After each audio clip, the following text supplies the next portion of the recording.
Ladies and gentlemen, boys and girls, children of all ages, welcome to Robert's Report Show. I'm your host, Robert. Alright, this past weekend, on Friday we had Saturday we had WWE Crown Jewel. On Friday we had Impact Wrestling Turning Point.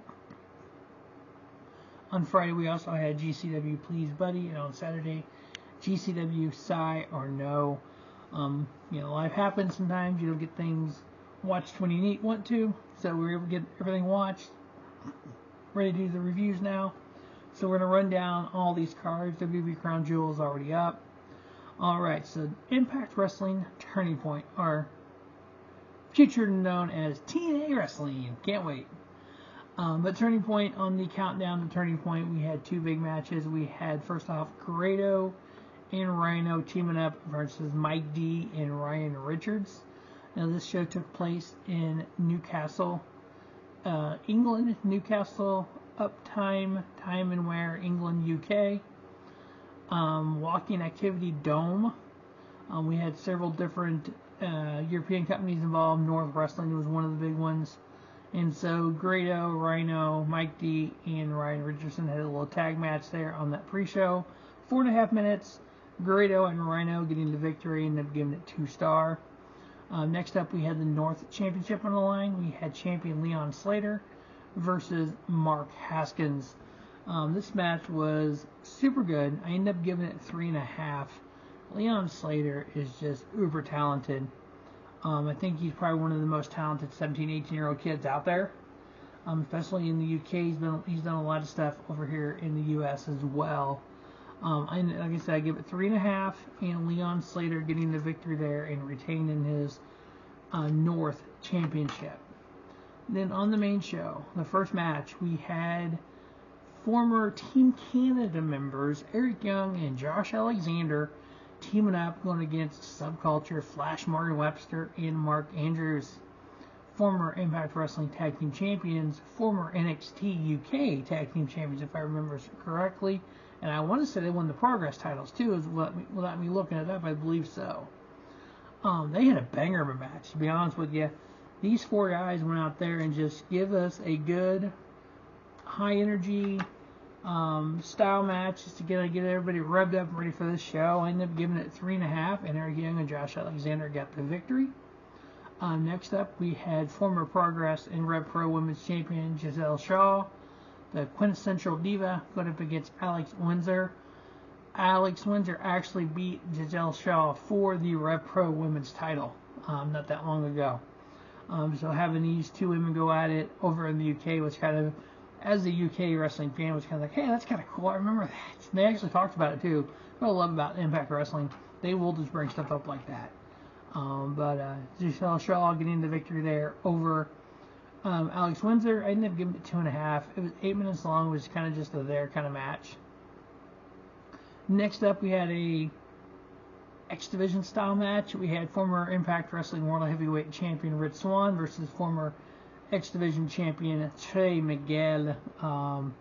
These two guys went out there and just had a hell of a match. Went out there and give us a X Division style match.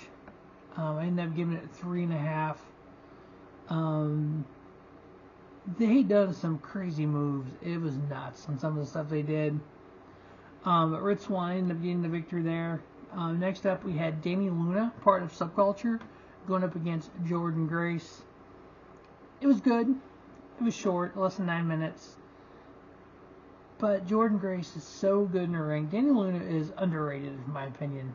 She's probably one of the top 10 British women's wrestlers in Europe. Jordynne Grace did get the victory here. I ended up giving it 3-star. Next up, we had, oh my God, Hendry, who was obviously from the UK, going against Simon Miller. This match spent more time on the outside before it even started than it actually did in the ring, I think. It was just a comedy act. The match itself, I give it 2 3/4. Hendry getting the victory there over Simon Miller. If you say his name, he will appear. Now, I've always thought Hendry was great talent. I just hated to get COVID and just kind of screwed his Ring of Honor run up. But I'm glad he's able to get into Impact Wrestling and still do stuff in the UK. Next up, we had a couple of TNA originals. Sabin and Frankie Kazarian going up against the most professional wrestling gods, Brian Myers and Moose. This match was rather good, but it was rather bleh as well. Brian Myers doesn't do a lot for me in the ring. Moose, dude's powerful, dude's talented, dude's athletic. Sabin, Frankie Kazarian, two of the X Division founding fathers, along with AJ Styles and Samoa Joe and Christopher Daniels. But yeah, the most professional wrestling guys got the victory, and they're giving it 3 1/4. Next up, we had a Impact Knockout World Title on the line with special guest referee Gail Kim, champion Trinity versus Deonna Purrazzo, the Virtuosos. Now, if Deonna did not win, she cannot challenge for the Knockouts title as long as Trinity holds it. Special referee Gail Kim. You kind of knew when they announced this, and this was a stipulation on it, and Gail was the special referee, Gail's going to get involved. It didn't happen until after the match. Trinity got the victory. Again, I give it 3 1/2. It was pretty good. Then we had Deonna Purrazzo and Gail have their kind of back and forth. Gail ended up pushing Deonna, so I'm assuming Gail's going to come out of retirement and do one last match versus Deonna Purrazzo. I got no issue with that. I think it'll be a hell of a good match. I just don't know what it does for Deonna to be women's champion or where she goes from here. But the only time will tell on that. Next up, we had was it a job interview match or was it a showcase match? We had Eddie Edwards, one of the founding fathers of Impact Wrestling, the return of TNA coming up. He was on the vignette for that, against who I would say is the best in the world, Will Ospreay. With everything talk of at the end of January, Will Ospreay's New Japan contract is up. He'll be a free agent. Apparently, there would be internal papers say they're highly interested after him and MJF, and I don't remember who else was on that list. Obviously, AEW's interested. Apparently, Impact's interested. He goes the highest bidder. I mean, I know if you look at track record, if he goes to Impact Wrestling or if he goes to AEW, he can still wrestle New Japan. He can still wrestle the G1. He can still do that kind of stuff. If he goes to WWE, that's all out, obviously. But he went out there and put a match of the night up against Eddie Edwards. This is probably Eddie's best opponent in a long time. And these guys went out there and just took it down, took the house down. 4-star match. Easily could have been more. But Will Ospreay beating Eddie Edwards. 4-star classic. Match of the night. You ended. Here you go. But yeah, over the next few months, it'll be very interesting to see what happens with Will Ospreay. My prediction, he does some type of hybrid contract with AEW. He wrestles at Impact, Ring of Honor, AEW, New Japan, and other British indie companies, Red Pro, etc.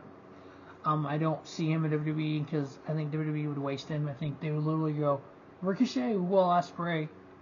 I've seen it a million times. Not that it's bad, but I've seen it. Been there, done that. But I think WWE wouldn't be original with it. I don't think they would use him properly or let him do his moves. But Will Ospreay beating Eddie Edwards to end Impact Wrestling turning point.